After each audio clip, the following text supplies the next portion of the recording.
João Silva, do canal Colina em Foco, parabéns pela vitória. Queria que você explicasse um pouco, né? Um jogo meio maluco, né? 4-3 não é muito comum. Queria que você, explicasse os motivos ali, os gols que o Vasco sofreu, a virada, como é que foi seu sentimento em relação a isso e a importância dessa vitória contra um rival que está na zona do rebaixamento, o que dá um respiro bastante para o Vasco. Obrigado. Primeiramente, boa noite. Eu vou assim pedir para vocês fazerem pergunta uma só, que eu tenho, estou meia hora esperando ali vocês terminarem a entrevista com o Jair, que eu tenho o voo agora, senão eu vou perder o voo, tá? Então, desculpa, só vou ser mais breve, eu peço a vocês também se conseguirem encurtar. Em relação ao jogo, eu acho que a gente atacou muito bem, principalmente no segundo tempo, e defendeu mal de novo, principalmente no primeiro tempo. Eu acho que a gente fez o gol cedo, no nosso primeiro ataque, depois o time recuou de uma maneira inapropriada, não tinha que recuar, ficou na dúvida, a ideia era pressionar o Vitória o jogo todo, e a gente foi recuando, ficou descaracterizado e a gente sofreu mais do que devia por conta disso. O primeiro gol surge de uma bola que está no nosso pé, a gente faz uma bola longa, depois a gente desarranja completamente a marcação, toma o gol, e o segundo, uma bola parada também numa região quase que inocente, não foi uma bola parada das regiões mais perigosas, a gente acabou tomando o segundo gol. E depois, acho que no segundo tempo a gente teve muito volume, a gente marcou muito melhor e atacou muito melhor, mesmo quando estava com 10-10, já era para a gente ter virado, a gente virou o jogo, já era para ter feito até mais gols, e quando teve a expulsão a gente teve um volume muito grande e a vitória foi muito justa. Diniz, boa noite. Lineker Beyond, canal A Hora do Vasco. Hoje aconteceu algo inédito em São Januário, vaias ao Léo Jardim. Muita gente culpa a saída de bola dele, saída de gol em lances em bola aérea, né? Hoje, o segundo gol do Vitória, ele poderia ter adiantado um pouco antes da cobrança para diminuir o ângulo, né, de arco dentro da área, ele anteciparia um pouco mais, o cruzamento sairia um pouco mais aberto. Contra o Flamengo, aquele soco, ele poderia ter segurado também, é questionado pelo torcedor, e essa saída, que a gente tem a dúvida se foi falta ou não no terceiro gol, também gerou um pouco de revolta em alguns torcedores. Eu queria que você falasse um pouco sobre isso. Obrigado. Muito boa a sua pergunta. Eu acho que, então, provavelmente ele estreou no Vasco, porque jogar em time grande, o cara ficar sem ser vaiado, então demorou muito tempo. Então, isso aí está de parabéns, está estreando num time grande como o Vasco, muito bom para o Léo Jardim aprender que quando a gente falha, a torcida tem todo o direito de reclamar. O Roberto Dinamite já foi vaiado, o Giovani, Pedrinho, Felipe, o Léo Jardim foi vaiado hoje, então acho que ele tem que agradecer um pouco, ele que estreou tomando vai e o time vencendo. Todo goleiro que é muito bom, todos eles, o Dida, o Tafarel, o Marcos, o Rogério Ceni, goleiro bom, sempre, em algum momento vai falhar. E na maioria deles, quando eles são muito bons, quando eles falham, geralmente não é falha que gera derrota. Então, eu acho que ele falhou hoje, a gente conseguiu fazer os 4 gols. E ele tem um crédito imenso, e eu sei que a torcida sabe reconhecer. As vaias, elas são sempre, tem que ser sempre bem entendidas, mas o Léo Jardim, ele tem um crédito com a torcida do Vasco muito grande. Ele já nos salvou em inúmeras ocasiões. Diniz, boa noite, parabéns pela vitória. Amadeu, do canal Na Torcida Vascaínos. Você curto, queria que você falasse sobre o GB, Cria, esse jogador que estava para ser transferido para a Turquia. Os médicos turcos vetaram, a negociação com o time turco, ele volta ao Vasco, não precisa fazer a cirurgia e faz o gol da vitória. O DNA que sempre teve o Vasco, eu queria que você falasse sobre o GB, só isso. Boa noite. É muito bom porque o GB, o último jogo dele foi contra o Corinthians. Depois daquele jogo ele sentiu, já tinha sentido a coxa, sentiu de novo. Tem um jogador que eu acompanhei muito a base quando eu cheguei, ele estava lá no Sub-20, não estava aqui com a gente. É um jogador muito talentoso, só que a gente bota contra o Corinthians para falar da vaia da torcida, que a gente tem que saber entender. A gente jogou muito mal contra o Corinthians, ele também não entrou bem naquele jogo e foi muito vaiado. E hoje está sendo celebrado. É assim que a gente vai aprendendo a jogar em time grande. Hoje, talvez, num torcedor normal do Vasco, acho que ninguém acreditaria que o GB ia começar o jogo, o GB vai fazer o gol da vitória. Ele fez o gol da vitória porque ele tem um poder de cabeceio muito grande, e o GB é muito bom jogador. Ele não é pouco bom, não. Ele é muito bom. Ele é um jogador que tem porte, ele é um jogador muito técnico, ele é muito preciso no cabeceio, ele sabe chutar com as 2 pernas. Então, assim, é um jogador que eu aposto bastante aqui no Vasco no médio e longo prazo. E eu fiquei muito feliz por isso, por ele ter feito esse gol aí. Boa noite, Diniz. Sérgio Quinte, canal Atenção Vascaínos. Parabéns pela vitória. O clima está melhor porque o Vasco fez um gol no último lance praticamente. Se o Vasco tivesse empatado o jogo, provavelmente o clima seria muito mais frustrante. Quando o Vasco enfrentou outros adversários aqui mesmo em São Januário, Bahia, Cruzeiro, jogos muito complicados, muito mais complicados teoricamente, o Vasco apresentou mais intensidade, mais disposição, mais atenção desde o início ao longo dos 90 minutos. E alguns momentos como hoje, quando o Vasco é de fato o franco favorito para vencer a partida, o Vasco não conseguiu ter o mesmo, não só o desempenho, mas a mesma nível de concentração, talvez intensidade, como eu falei. Por quê? Esses jogos mais difíceis, não que tenha jogo fácil no Brasileiro, mas esses jogos mais difíceis o Vasco consegue estar mais ligado no jogo como um todo, e os jogos que teoricamente o Vasco teria mais facilidade, entre muitas aspas, o Vasco acaba tendo essas dificuldades. Obrigado. Acho que a pergunta é muito bem feita, ela corresponde aos fatos.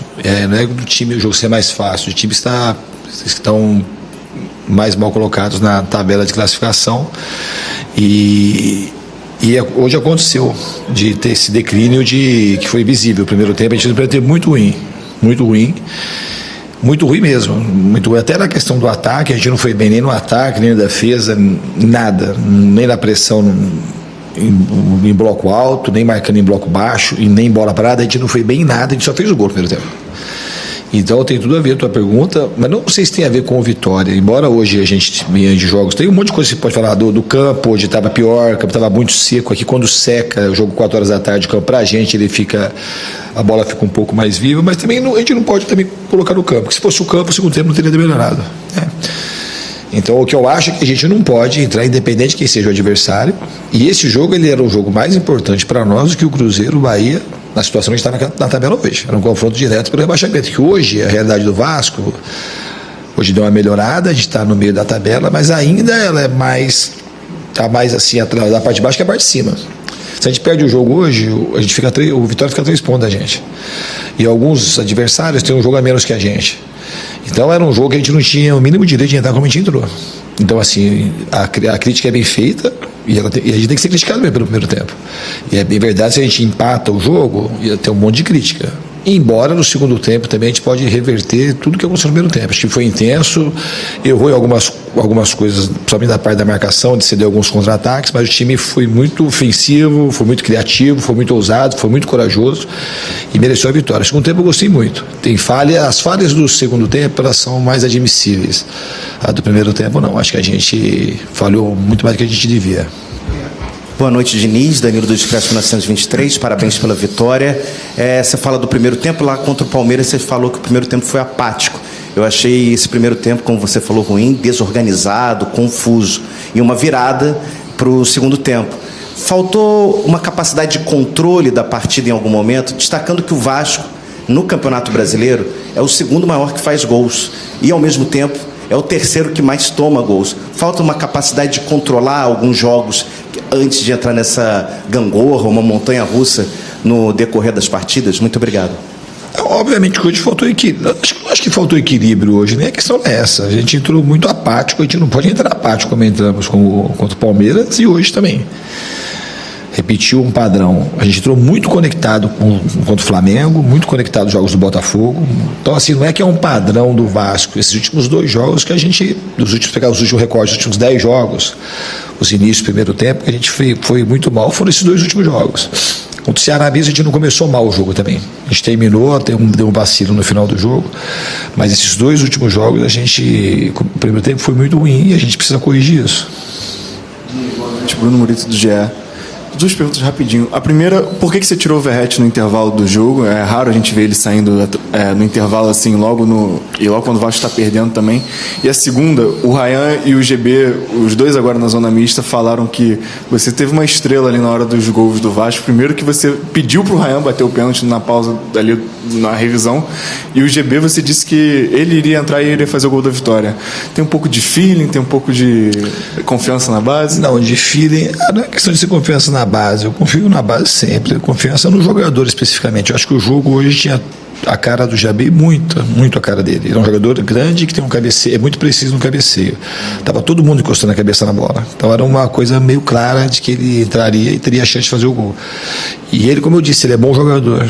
No GB a gente tem que ter um pouco de paciência, porque ele é um jogador que tem algumas características, porque ele é um jogador meio classudo para jogar. Ele não é um jogador assim igual o Andrés Gomes, por exemplo, aquele jogador acelerado e tal. Ele é um jogador que tem mais pausado para jogar. Aí quando um jogador desse não joga bem, a impressão que dá para de fora é que ele está sem vontade, que ele está com preguiça. A única coisa que ele não teve contra isso foi preguiça. Entrou nervoso, deu uma assustada, perdeu confiança. E quando o jogador sem confiança, o jogador ele fica ruim. Hoje ele entrou confiante, ele fez o gol, e se ele tiver com confiança, o GB é um jogador que tem um futuro brilhante pela frente, eu acho. É o que eu acredito. Ele é um jogador que ele tem um porte, ele tem cabeceio, ele sabe finalizar com as duas pernas, ele é frio, ele sabe fazer tabela. Só que jogar no profissional é uma realidade totalmente diferente de jogar na base. Então a gente tem que ter calma, não falando que isso é uma certeza, mas ele é um cara que pode virar um grande jogador. Em relação então, essa foi a minha fala com o GB. E em relação ao Ryan, ali, a gente podia bater ele ou o Coutinho. Ele é já bastante tempo aí pra gente escolher o melhor time para jogar contra o Fortaleza. Boa noite, Diniz. Jonathan Santos, canal BTB Esportes. Parabéns pela vitória. Obrigado. Vasco agora se distancia a 8 pontos, né, do Vitória, primeiro colocado na zona do rebaixamento. Qual é o campeonato que o Vasco joga a partir dessa vitória? Sul-Americana, Libertadores, na sua concepção, qual o objetivo, qual o próximo passo? Ainda mais agora tendo 15 dias, né, de recuperação. Não, o objetivo do Vasco, ele tem que se distanciar da zona de rebaixamento e ficar livre dessa possibilidade de cair. E aos poucos ele vai aspirando coisa maior. A intenção minha nunca vinha aqui para o Vasco ficar lutando pela zona de rebaixamento. Se fazer o que eu quero e o que eu almejo é que o time consiga classificar direto para a Libertadores. Se fazer o que eu desejo para o Vasco, que a gente vai, o nosso objetivo, claro, é esse. Agora não adianta ficar olhando para a zona, para Libertadores, classificação direta e na posição que a gente estava.